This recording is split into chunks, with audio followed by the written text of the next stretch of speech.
उम्मीद है आप सबकी दिवाली बहुत ही सुंदर और अच्छी रही होगी। और अब लगातार जो छठ की तैयारी दिल्ली सरकार द्वारा की जा रही है, आप सबको मालूम है वर्षों से यमुना जी पे छठ की पूजा सरकार द्वारा बंद कर दी गई थी। सरकार स्वयं से उस पूजा को नहीं कर रही थी, जिसे इस बार हमारी सरकार आने के बाद उस प्रतिबंध को हमने हटाया और हम सरकार की ओर से सभी व्यवस्थाएं देते हुए पल्ला से लेके कालिंदी तक अलग अलग जगहों पे लगभग ऐसे 17 पॉइंट है। इन 17 के 17 और जो कि किलोमीटर्स में है, कहीं पे आधा किलोमीटर का है, कहीं 1 किलोमीटर का है, कहीं पे 1.5 किलोमीटर का, जो स्पैन जहां पे लोग ज्यादा बसावट है, ऐसे सभी 17 पॉइंट पे यमुना नदी के ऊपर मॉडल छठ घाट सरकार द्वारा बनाए जा रहे हैं। पिछले वर्षों की तुलना में इस बार शहर के अंदर होने वाली छठ पूजा के स्थलों में भी बहुत वृद्धि आने की उम्मीद है। पिछली बार केवल मात्र 929 स्थानों पे छठ के कार्यक्रम हुए थे, परंतु आज अभी तक हमारे पास 1000 से अधिक आवेदन छठ मनाने के लिए, कार्यक्रम करने के लिए समितियों के आवेदन आ चुके हैं। और हम जो 17 घाट यमुना जी पे बनाएंगे, उनके अलावा इन सभी 1000 घाट या जितने भी लास्ट डेट तक हमारे पास आएंगे, उन सब में सारी व्यवस्थाएं सरकार की ओर से देंगे, जिसमें टेंट है, जिसमें बिजली है, स्वच्छता है, शौचालय है, ये सारी व्यवस्थाएं सरकार की ओर से होगी। और हर जिले में और हर उप जिले में कम से कम एक मॉडल छठ घाट जरूर बनाया जाएगा। भव्य स्वागत द्वार पूरी दिल्ली में छठ व्रतियों के लिए लगाए जाएंगे, पुष्प से वर्षा की जाएगी और उनका अभिनंदन किया जाएगा। और पूरे धार्मिक माहौल के अनुसार भोजपुरी और मैथिली भाषा के सांस्कृतिक कार्यक्रम भी इन छठ के कार्यक्रमों में आयोजित किए जाएंगे। तो ये लगभग अभी 200 की संख्या हमारे पास है। ये पहली बार है, इतनी बड़ी संख्या में कभी भी आज तक इस प्रकार के सांस्कृतिक कार्यक्रम छठ आयोजनों में सरकार के द्वारा कभी नहीं किए गए, तो ये पहली बार होगा। अपनी ओर से सुबह जब अर्घ देने के लिए जाते हैं तो सरकार छठ व्रतियों के लिए चाय की व्यवस्था भी रखेगी और पीने का पानी भी। ये दोनों व्यवस्थाएं सरकार की ओर से रहेगी। कहीं भी स्वच्छता की या शौचालय की या चिकित्सा की दिक्कत ना आए, ये भी सरकार के द्वारा इंश्योर किया जाएगा। तो चिकित्सा के लिए हमारे डॉक्टर, हमारी वैन वहां रहेगी। ऐसे ही शौचालय, हमारे मोबाइल टॉयलेट शौचालय, और उन पे कर्मचारी हर जगह रहेंगे और सारे काम उसमें किए जाएंगे। सरकार का पूरा प्रयास है कि स्वच्छ जल में हमारे श्रद्धालु खड़े होकर के अर्घ देंगे और पूरी तरीके से इस सारे के सारे आयोजन को निर्विघ्न संपन्न करने के लिए सरकार काम कर रही है।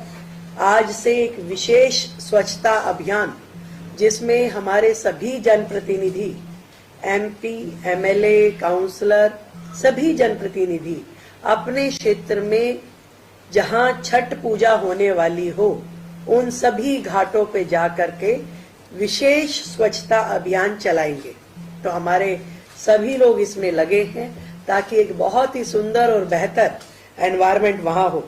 एक विशेष बात जो मैं कहना चाहती हूं, 2021 में सेक्शन 188 आईपीसी के अंतर्गत पब्लिक डिसओबीडियंस के अंतर्गत जो एफआईआर कुछ लोग जो यमुना जी पे छठ मनाने के लिए गए, उनके खिलाफ सरकार ने किया, वो सेक्शन लगा करके उनके खिलाफ एफआईआर की गई थी। ऐसी जितनी भी एफआईआर्स हैं या जितने भी केसेस दर्ज किए पिछली सरकारों ने, उसे हम अपनी सरकार के चलते उन सभी कंप्लेंट्स को वापस लेंगे और वो सारे केसेस हम विड्रॉ करेंगे। तो ये छठ की तैयारियां हैं जिसको मैं आप सबके सामने रखना चाहती थी। तो इस बार की छठ दिल्ली की जैसे दीपावली अभूतपूर्व रही, सबने देखा इंडिया गेट पे किस तरीके से पहली बार देश के इतिहास में, देश की राजधानी में पहली बार इंडिया गेट कर्तव्य पथ पे इतना भव्य ड्रोन शो होना, इतना भव्यता के साथ में दीपोत्सव होना कभी किसी ने नहीं देखा था। तो जितनी भव्य दीपावली रही, उतनी ही दिव्य छठ दिल्ली की रहने वाली है और आने वाले हर त्योहार रहने वाले हैं। आज दिल्ली की मुख्यमंत्री, जिन्हें EQI भी बोलना नहीं आता, उन्होंने एक प्रेस वार्ता की छठ पूजा के विषय में। हमें खुशी है वो भारतीय जनता पार्टी जो पिछले 30 साल से गुजरात में सरकार बना के बैठी है, महाराष्ट्र में इनकी सरकार रही, जहाँ पे दिल्ली के बराबर पूर्वांचली भाई बहन रहते हैं, वहाँ इन्होंने कभी छठ के लिए इतने बड़ी मात्रा में कोशिशें नहीं की जितनी ये दिल्ली में कर रहे हैं। उसके दो बड़े कारण हैं। एक तो अरविंद केजरीवाल जी ने इतनी लंबी लकीर खींच दी है कि अगर मोहल्ला क्लिनिक की तरह छठ पूजा के कार्यक्रम को ये बंद करेंगे तो सीधा 2 हफ्ते बाद जो बिहार में चुनाव है उस पर इनको तुरंत उसका असर दिखेगा। इसलिए इन्होंने अपने आप की अपनी जो छठपटाहट है उसको इन्होंने रोका है। दूसरा, दिल्ली के लोगों से जो झूठ बोल रहे थे कि हमने यमुना को साफ कर दिया है, आज हम उसकी पोल भी खोलेंगे। सबसे पहले तो मैं आपको वो वीडियो दिखाऊंगा जो आज सुबह 4:45 बजे का वीडियो है, क्योंकि 3 दिन पहले इन्होंने क्या किया कि यमुना पे गई, यमुना पे इन्होंने एक केमिकल डिफॉर्मिंग एजेंट का स्प्रे कराया। स्प्रे कराने के बाद इन्होंने मीडिया को बुला के कहा, देखिए हमने यमुना को साफ कर दिया। और हमने तब भी आप सबको कहा था कि यमुना को नहीं साफ किया इन्होंने सिर्फ झाग को साफ किया है। और ये वही झाग को साफ करने का केमिकल है जो हम इस्तेमाल करते थे, तो ये कहते थे यमुना में जहर मिलाया जा रहा है। तो सुबह सुबह 4:45 बजे, क्योंकि ये झाग के ऊपर स्प्रे छिड़कना भूल गए, रात को कौन स्प्रे करेगा, तो सुबह 5:45 बजे का मैं आपको उदाहरण दिखाऊंगा। एक बार लाइट बंद करके वीडियो दिखा दीजिए। यमुना साफ हो गई, यमुना साफ हो गई। आप देख सकते हैं कितने बड़े पैमाने पे यह झाग आ रहा है। मैं तो हम पहले से कहता हूं कि दिल्ली में जो सरकार है वो झूठी सरकार है, वो झूठ बोलती है।